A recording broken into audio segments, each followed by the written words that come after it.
Podcast. I'm Tim Niemeyer. Today, my guest is Austin Herbert. Austin, thank you for joining me on the podcast. Thanks for having me on. Yeah, man. Austin, for those of you who don't know about Austin, I knew him way back in the day when he worked for Bitcoin Magazine. After a stint there, he was the producer for Mark Moss's amazing podcast. Since then, he started his own open source fitness business that we're going to talk about. And on top of that, trader, all around badass Bitcoiner, great guy. So, Austin, let's go ahead and jump into it. I knew you back in your Bitcoin Magazine days. So when I was starting out, so you probably started into Bitcoin even before me, right? I'm thinking 2017 or class 2017. Is that my guess? Good guess?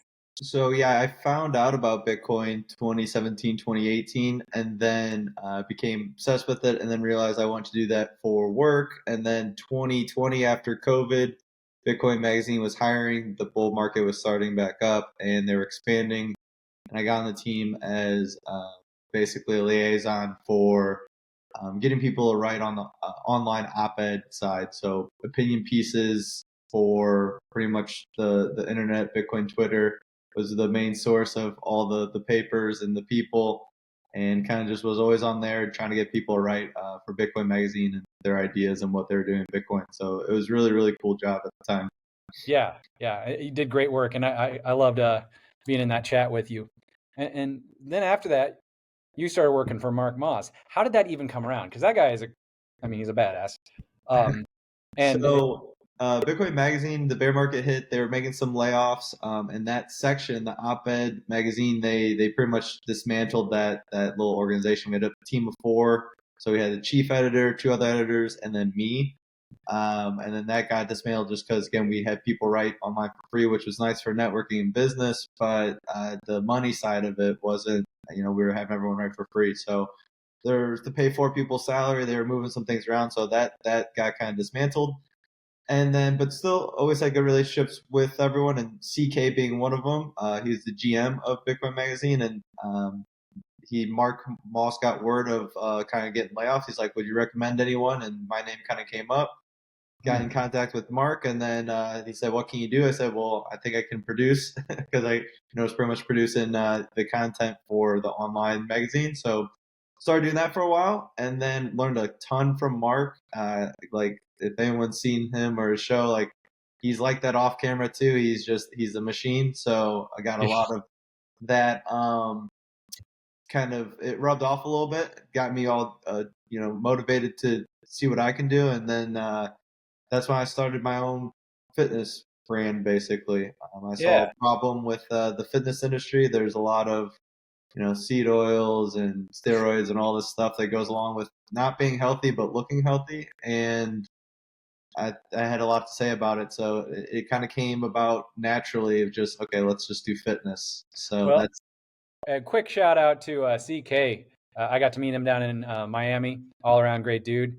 And he's now at the Human Rights Foundation. So yep, y'all are moving up, man. I love it.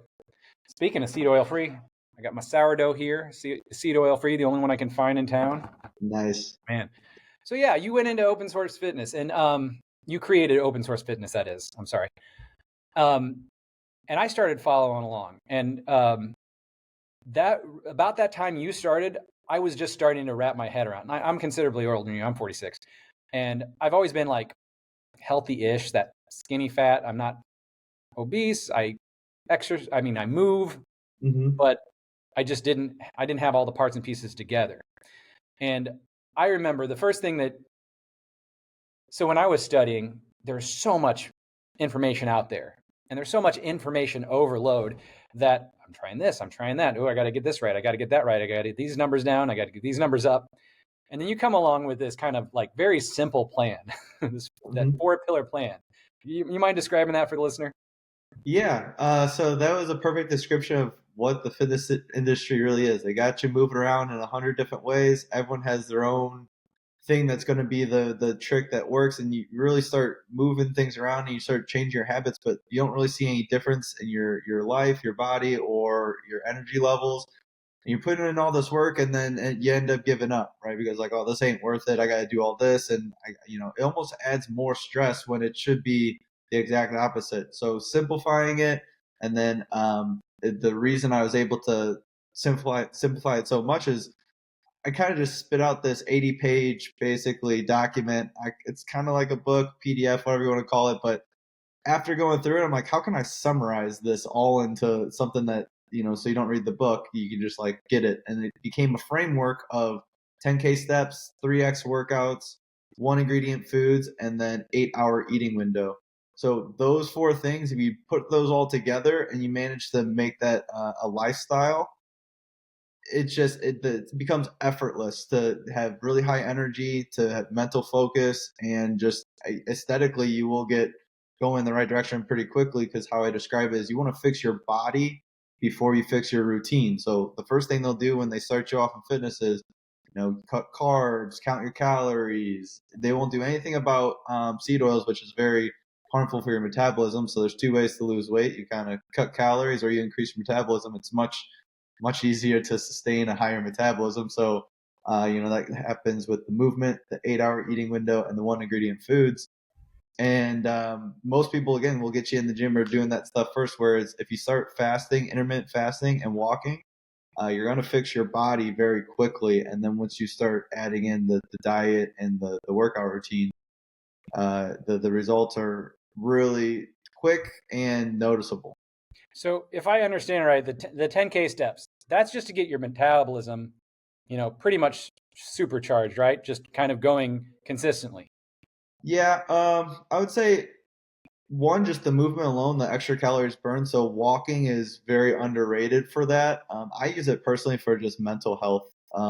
Like that one, it's just very easy for me to go throw on a podcast and walk for an hour rather than being stationary. So I think all of us can move a little bit more. And I started picking up that trend with 10K steps probably like 3-4 years ago, before I really put everything together. And I was always a guy, when I was trying to lose weight, I'd do the cardio, I'd do running, I'd do stair Right. climbers, like again, like everyone says to do in fitness. And again, I realized it wasn't sustainable. And it really, when you do intense cardio, you can really almost harm your hormones. And if you're low enough calories and low enough body fat, and you're trying to really intensify cardio, it doesn't feel healthy. It feels, again, you get cravings, you feel low energy. So I never have to do cardio. I wasn't a big fan of it. I know people do like to do it, Well, but and for somebody who is increasing in age seemingly rapidly, I I don't want to do cardio because I don't want to lose muscle mass. Like as you get older, the muscle mass, it just goes down and down and down, and that leads to a lot of, you could fall more likely and all that kind of stuff. So I kind of, and once I hit 40, it was like, why am I even doing cardio? And the 10K steps kind of solves for that, so to speak. mm-hmm. And then you got the 3 workouts a week. Man, fitness industry, it's like some people say that, but most people say, you should be going 4 or 5 or more, or here's a different exercise every day. Man, I would. So I'm a part-time shade tree musician. In my free time, I played gigs forever. Got the tendonitis, got all the, all the aches that, just over repetitive motions. Mm-hmm. Doing 4 to 5 or more times a week, I'm broke. And in less than a month, I'm back up on the shelf. You know what I mean? Injuries are a huge part, and I definitely sympathize with that. That was another reason why I learned to lower weight. And that's in terms of the workout section of Open Source Fitness, I really preach long length partials, or the technical term, but basically it's just the part of the muscle that is the most stretched position. That's where the growth actually happens. And most people don't get to that most stretched position because the weight's too heavy. So They almost cheat. what? They cheat then, right? Yeah, cheat, or just it's just simply doesn't make sense to really work, like, let's say like a bicep, you got your elbow right here. It doesn't make sense to, put 40, 50 pounds in your hands trying to curl a bunch of weight. You'll feel a lot of tension at the contraction, but that's not where science says the growth happens. So you're missing the most beneficial part of the range, and it leads to more injuries because then you start using more shoulder flexion and elbow flexion and wrist flexion. It's like you could sit there with 20-pound dumbbells and just really control the weight, focus intentionally. I almost think of it like a meditation when I work out, is just really be connected with the muscle, and you can lower the weight significantly and grow muscle, stay healthy, and not get that what I described as more like a zombie mode when you get down really intense, heavy lifts. It's almost like you're out of it, you're lightheaded, like trying to squat whatever amount of weight. That stuff just I didn't resonate with me. I didn't feel healthy. So the biggest indicator for me with open source fitness is like what actually gets me feeling the best. And then it happens to be that usually means aesthetically I've grown more muscle lifting this way too. Well, and Um, I know personally that, and I'm sure this is common, to get to that mindset, you have to get over your ego. Because sitting here yes. doing 20s, I work out at home, but I imagine in a gym, if I'm sitting here doing 20s, I may look different to somebody else, right? And then my ego's kicking in. And that's a real thing too. So I've mentioned this too in tweets. It's much easier to kill the ego once you have muscle. So now I don't think about it, but that was a thing when I'm going through. I'm like, am I? And it's almost like, am I working that hard or this or that? It's definitely a more of a mental thing than anything else. But the how I got over it was just because I was tired of getting hurt. I slipped a disc in my back when I was 23. I was in physical therapy for a while. I popped my AC joint out of my shoulder. I've had problems with my wrist. I'm like, Mm. man, I feel like I'm close to 40 at 25, 26. And I realize it's always in the gym. I'm always hurting myself in the gym. So there's some sports and stuff I got hurt with, but like I was always getting hurt. There's nothing worse than throwing you out of routine because then the diet goes, then you can't walk, and then everything goes with it. So staying healthy is it's more important than trying to get a new PR and a lift. It just I stay away from that completely at this point.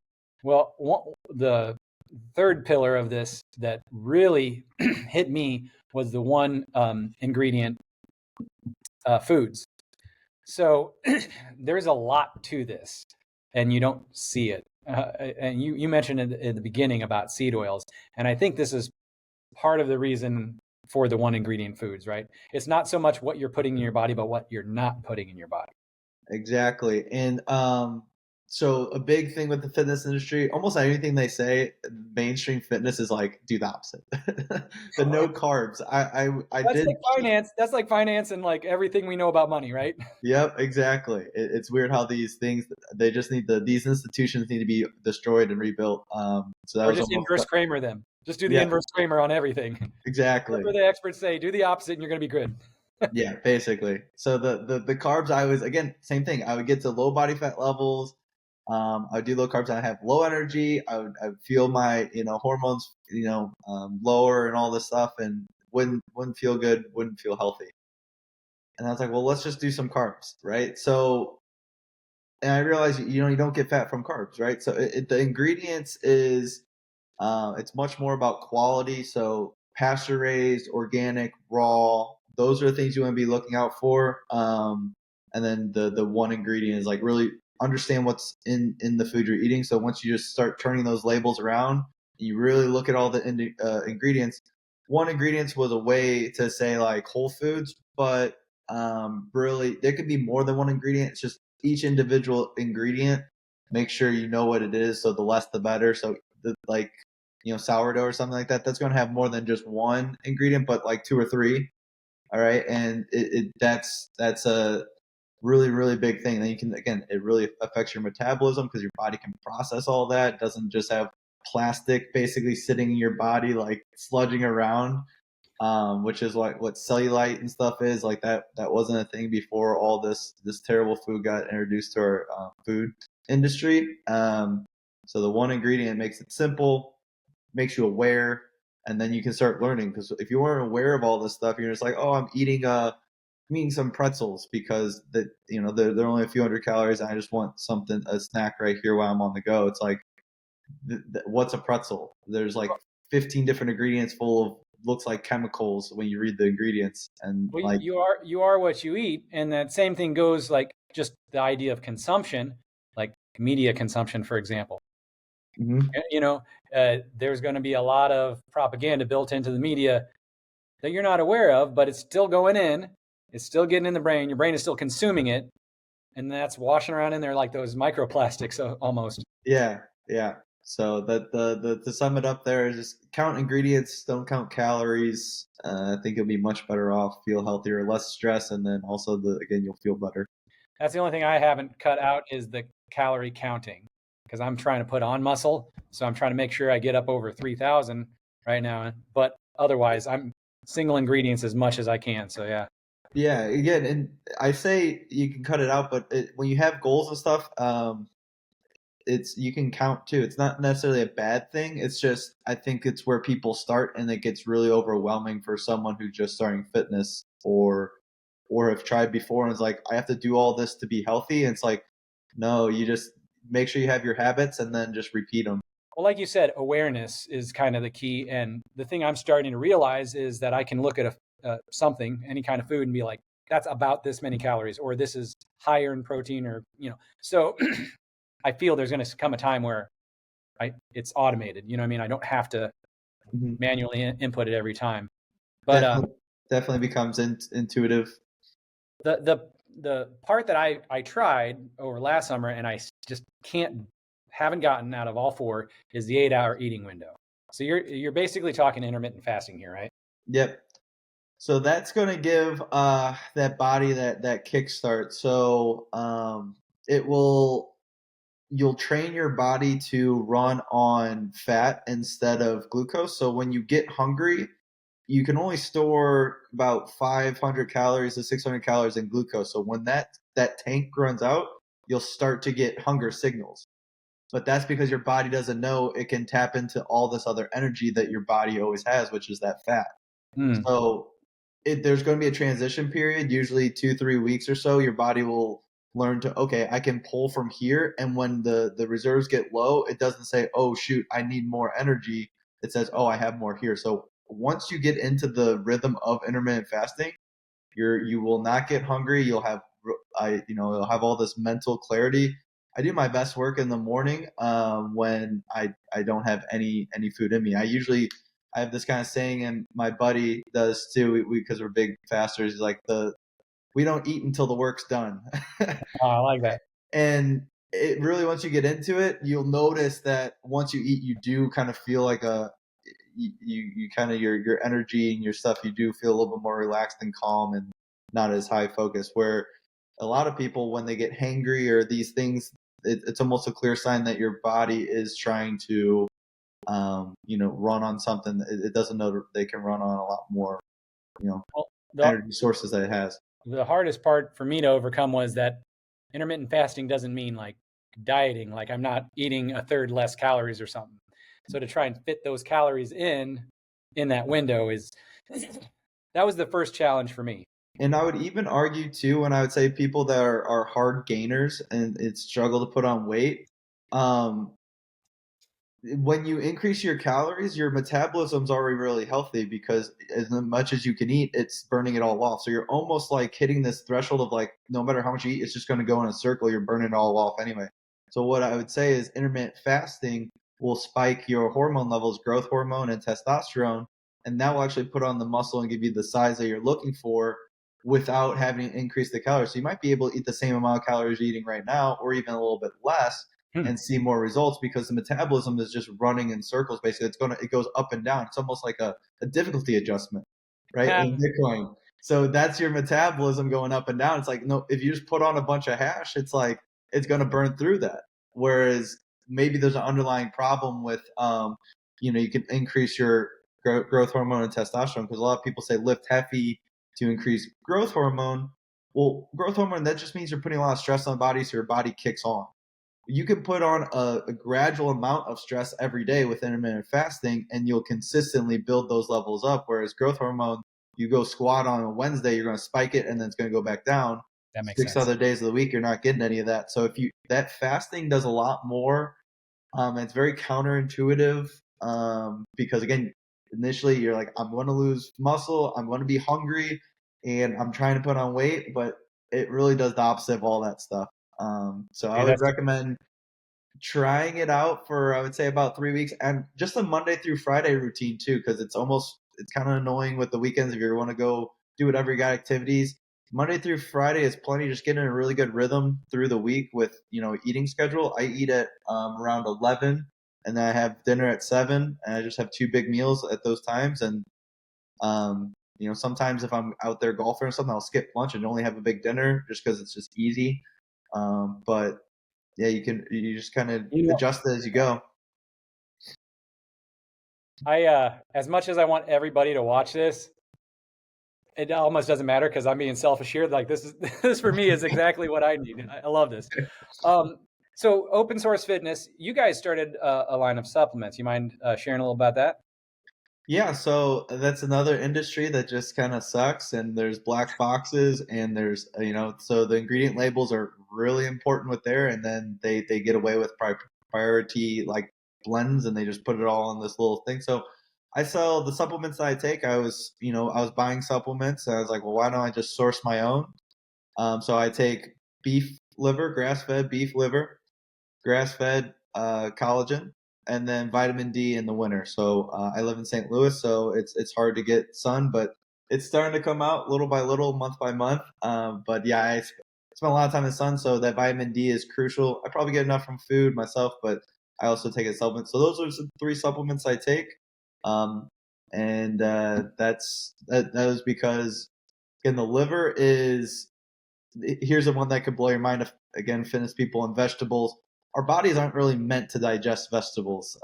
They have defense mechanisms where plants can't run away from predators. So when you get eaten, they have these oxalates and stuff like this that are kind of harder on stomachs. So you can actually get bloating and stuff from it, and just kind of whatever the case is be. You let the cow eat the vegetables. They have the body and the liver to digest it. You eat their liver because that's where they store all the nutrients. And eating their liver is actually more bioavailable for us, so we're able to digest a lot more of those nutrients a lot easier by taking 4 liver pills that are just grounded up liver into capsules. I don't have to deal with the raw stuff. I don't have to cook it. I don't have to do anything. I just take my liver supplements, and I'm getting the same as I think close to 10 cups of vegetables a day. Oof.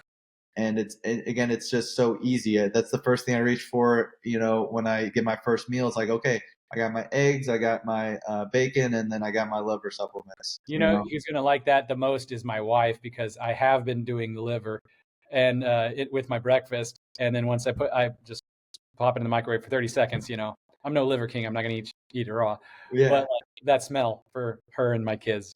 So Yeah. something like that would be spot on. Yep. The liver, it has no smell or taste with the capsules. And again, it's important because those micronutrients, you can't just say you eat a full thing of real raw liver, or big thing liver. Those will get excreted out, so you'll those will get washed out. Whereas it's very easy to take 4 pills every day, so you can actually, so instead of like having to make liver every day, you actually get those micronutrients every single day, rather than, I know some people are like, oh, I eat 2-3 times a week, I eat liver. I go, yeah, but the other 4 days you're not getting those micronutrients because your body can't store those for the next day. So it's very easy to get them in every single day too, which again just helps metabolism, helps everything, helps your body function. Which I guess we could go real quickly just to tie back to the intermittent fasting, because we're talking about liver. Another thing your body does is the intermittent fasting will give your own liver a break, which is going to help again the metabolism, which is not only calories, which a lot of people think of. It actually is transports and breaks down proteins too. So if your metabolism is kind of struggling, giving that your own liver a break with that rest period will help you probably put on muscle too, by being able to break down the proteins properly and transport them to where they need to go. So just while we're on the topic of livers. That's genius. I'm wondering. So this is a Bitcoin podcast, sort of, but we're talking about health here, and I love them both. I got both of those things in my Overton window, right? Mm-hmm. You do too. Mm-hmm. For the untrained eye, somebody who's new to Bitcoin, they probably don't see much crossover there. You know what I mean? They think, oh, he did Bitcoin, now he's doing health, and whatever. But I know personally that my health has improved dramatically once I started not buying Bitcoin per se, but like studying it. Yes. And I know that's like an N of one kind of thing, but I also know that there's a lot in Bitcoin that have that too. Is that something that you've noticed in your life? Absolutely. And I think a lot of people, that's why I think open source fitness kind of took off so quickly. I went from like 2,000 followers to 14 in 3, 4 months because I think all these people were searching. Once you go down the rabbit hole of Bitcoin and you start to lower your time preference and you start to think about, 5, 10, 20 years rather than the next year. And then you start thinking about, all these things, right? That comes with Bitcoin. That's health is at the forefront of that. Like, there's no point of having all this money if you're not alive to have the benefits of it. Not only health Or span, lifespan, and health span. They're the two yeah, different concepts, right? Yeah. and then also like once you see the Bitcoin side thing and you got lied to so much by the finance industry, you're like, okay, maybe I'm being lied to by the fitness industry or the health industry, and I don't want to be on all these medications and stuff. How can I get healthy? So I wanted to have something free for the Bitcoin community because again, Bitcoin's given so much to me. It's like, well, let's give open. That was the whole idea behind it. Is like, let's just open source all this. I don't need to charge and do all this. Let's just start our own fitness brand, get this protocol going, which is the 4 pillars we've been talking about, and a lot of those things. Again, that was another tie over was just open source information that I learned from Bitcoin. So that not many people in the fitness industry, they paywall their best ideas and then they charge for individual coaching, which even if you give the information out for free, there's still going to be problems. So if I wanted to do coaching, I still could just get the information out there, show people what you're about and what you have to give to them. Really, Yeah, I love that. You mentioned the low time preference, which that's like one of my jams I talk about a lot on here. But another aspect is the proof of work, right? Whereas like in fiat land, like when we're able to just print money out of nowhere, it's like no work has to be done. And I don't think that's like a conscious thing that people in that system think about. They don't think that we can have something for nothing, but the incentives are aligned there, right? And in Bitcoin, you have to actually do work to have results. And studying that, or at least just having that on my mind personally, that was one thing that really led me towards, oh shit, I gotta like step up my game with what I eat. I gotta step up my game with how I take care of myself. I don't know. Thoughts on that? Yeah, just the philosophy behind Bitcoin. It's so much more than a currency. It's just a really powerful idea, and like I said, it's just really like a philosophy. Um, that just ingrains. It leaks over everywhere. To work habits, to just long time preferences, and just again questioning the status quo. So those things put together, it's like I think Bitcoiners are the most impressive group of people out of any community in basically the world. Like because it's global too. So these principles, go across cultures and language, and the people that are over in Korea that are hard Bitcoiners are learning the same things. They're lowering their time preferences. They're doing all these things.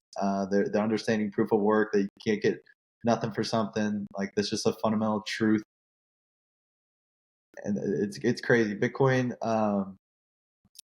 It, to try to jump it back to Bitcoin, I think this is the year I think people really wake up to it. I think mass awareness is really coming to Bitcoin. So I Well, think, and was it Gladstein that number go up leads to freedom go up?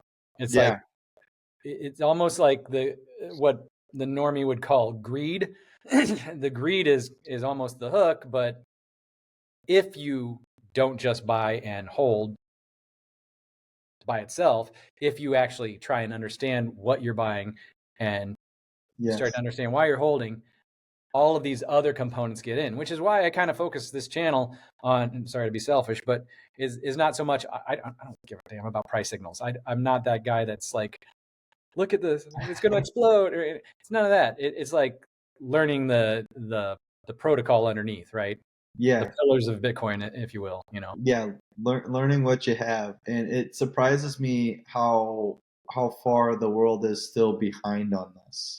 Um, it's hard to remember. I wrote an article about orange pilling people, but there was a time where I look back and go, I don't even remember a time before I understood Bitcoin at this point. It's been so long. So to see these people and see these just it's not just the main talking heads like the Kramers and the Peter Schiffs because they have incentives to they're it's the average person that just will not dive into it at all. Not put in the work. Yeah, so the number go up is that amazing hook, and then out of the people that do find that hook, I think only a few, too small of a percentage actually put in the work to become kind of what we call Bitcoiners. And when I say that to people, they don't really know what I'm talking about. They just think I hold Bitcoin, I made a lot of money on Bitcoin, and I'm like, no, I'm a Bitcoiner. Like, and then it goes to all that philosophy and all the things behind it of like you can go up to anyone that says they're a Bitcoiner and you say you're a Bitcoiner, you're most likely going to agree on like 80% of the things just because again your views and philosophy align and you kind of just already almost know that person without knowing anything about them. They put in the work, the proof of work to understand that okay, I am a Bitcoiner and that means whatever that really means, but we all kind of understand it.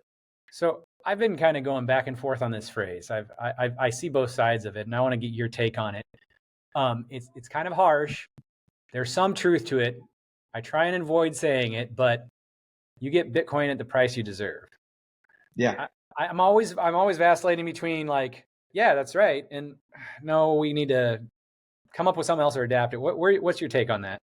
I love it, and that's something that it's something I say personally is because a lot of people when they talk to me and they know I'm Bitcoiner and it's doing well and all things like, oh, I wish I would have done this. I go, well, everyone had the same opportunity to do it. We all lived the last 6 years. I just happen to spend my time learning about this asset, knowing what it is.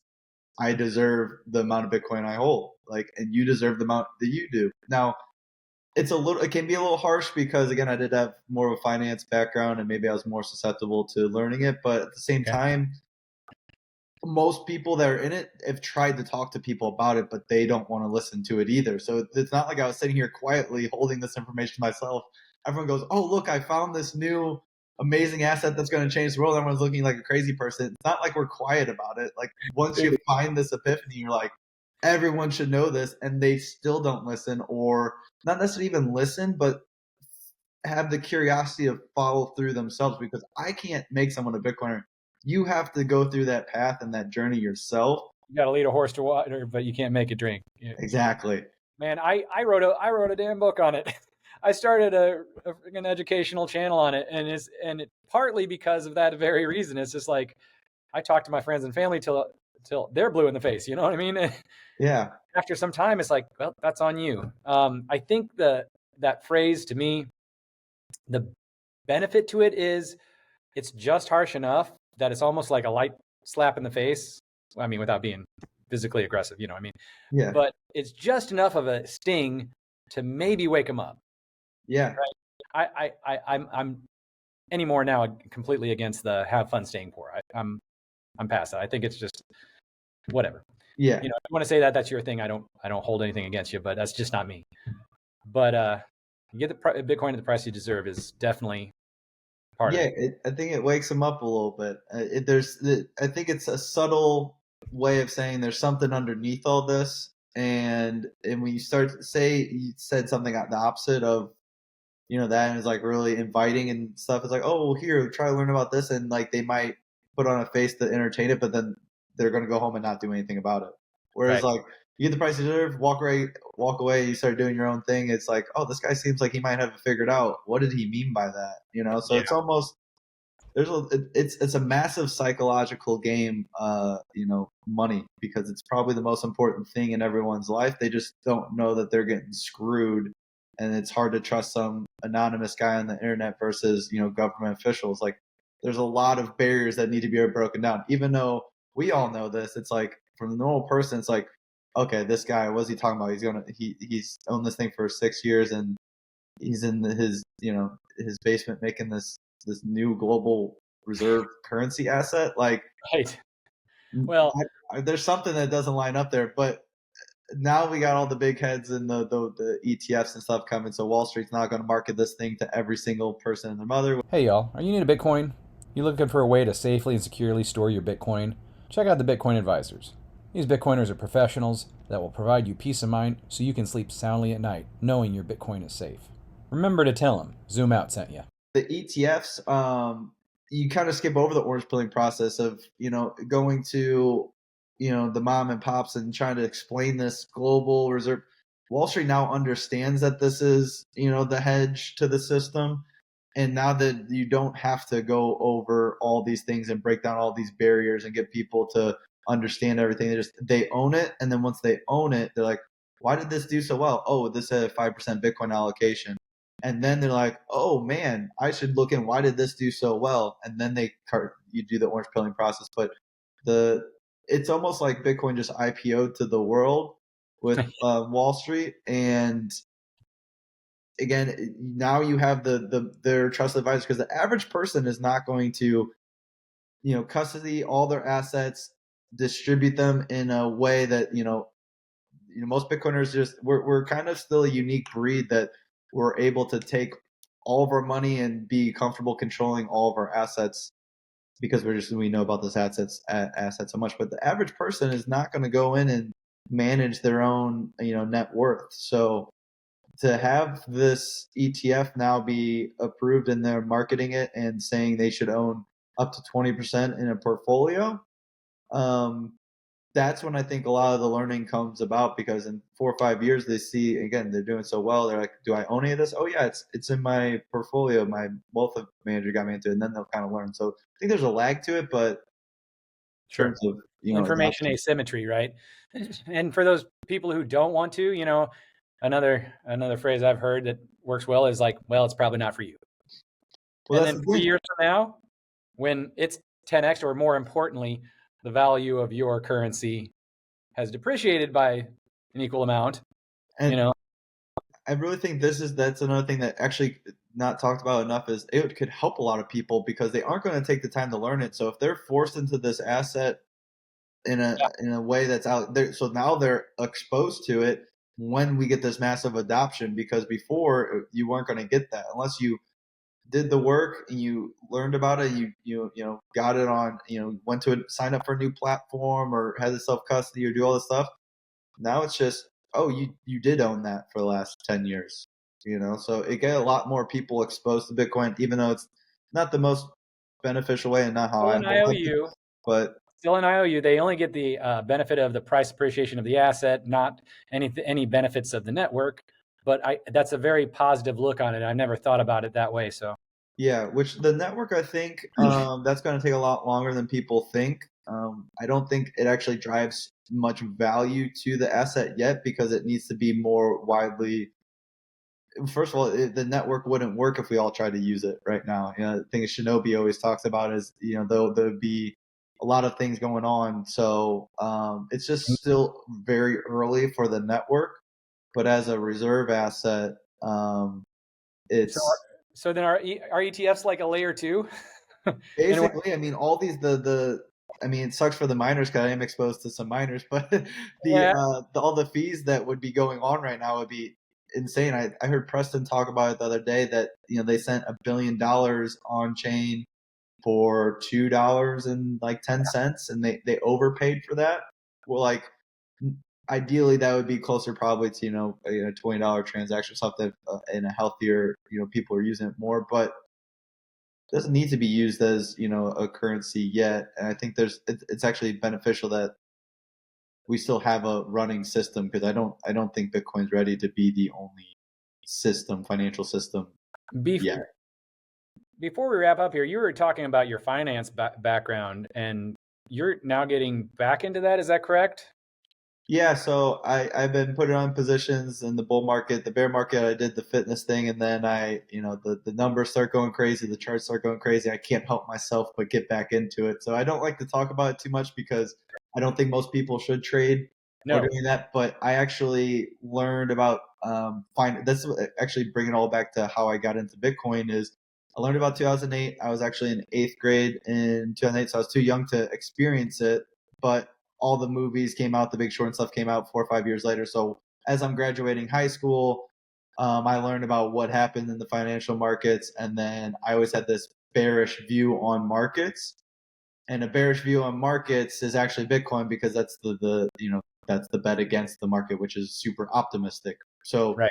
instead of trying to short the market and call every turn in this manipulated system, it's like, no, let them do what they're going to do to keep civilization running, which is probably net benefit, because again, the whole world collapse, that wouldn't be, I don't want to live in that world. I'd rather have an inflating currency that I can protect myself against, rather than a deflationary world and everyone's living on the street and there's no order to anything.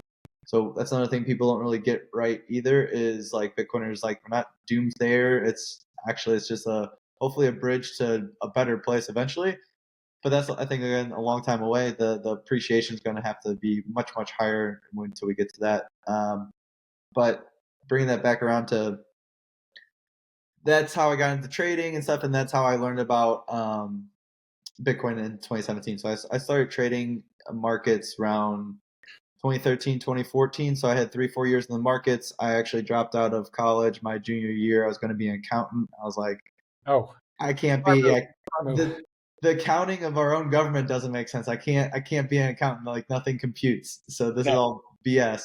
So then I started doing that. Worked for a startup trading company. It was really fun. Got cool experiences. And then that's when I made the switch in 2017, 2018 after I learned about it. Got into the bear market, learned about it until 2020. Bull market started up, and that's why I said at the beginning, that's when I got in and applied for Bitcoin Magazine job. So I was like, I'm getting out of this financial world. Y'all are crazy. You guys don't get it. I'm going Bitcoin. And then so that's been really good, and that's been my main position for the last 6 years or so. But like I said, I'm in some minors and stuff like that, so I still like to manage some other positions, and that's, I need to be spending more time on that, because the amount of money is much higher than doing a startup fitness business. So Well, and also still the masses still don't get it, yeah. and they didn't get it back then. They're starting to in starts and fits, but they, as a whole, they still don't get it. So I mean, that's a smart move. That's awesome. Yeah, and it's one thing I would like to say about the social media. It's the only social media I have is Twitter, and even then, it started to become more of a stress thing, because you're running an account, you're always looking at likes and stuff, so it leaks over into your day. Whereas like the markets, you just can interact with your own money and make your own decisions, and it's fully liquid. You can just, it's you versus the markets, versus me trying to compete for people's attention when social media is free to create. So it's the most competitive market out there. And then once you get their attention, then you have to compete for the money, and it almost feels like you're running around trying to work for other people when you're really working for yourself, and the markets just don't feel like that. I mean, You're like a personal miner. You can turn on and off, and then put your energy in and out when you need. Right? yeah, You're a variable. exactly. So been golfing a lot, and then looking at traveling places, because that's just Speaking of, remote. if you're ever going north, we're Lincoln Land Bitcoin in Springfield, Illinois, so we're right up the road from you. Okay. Yeah, and feel free to swing by first Monday of every month. We try and have a meetup. Yeah. But dude, Austin, this has been awesome. This has been a great conversation. I appreciate you sharing everything.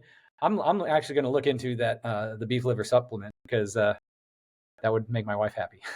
Yeah. But is there anywhere you want to hand off before we wrap up?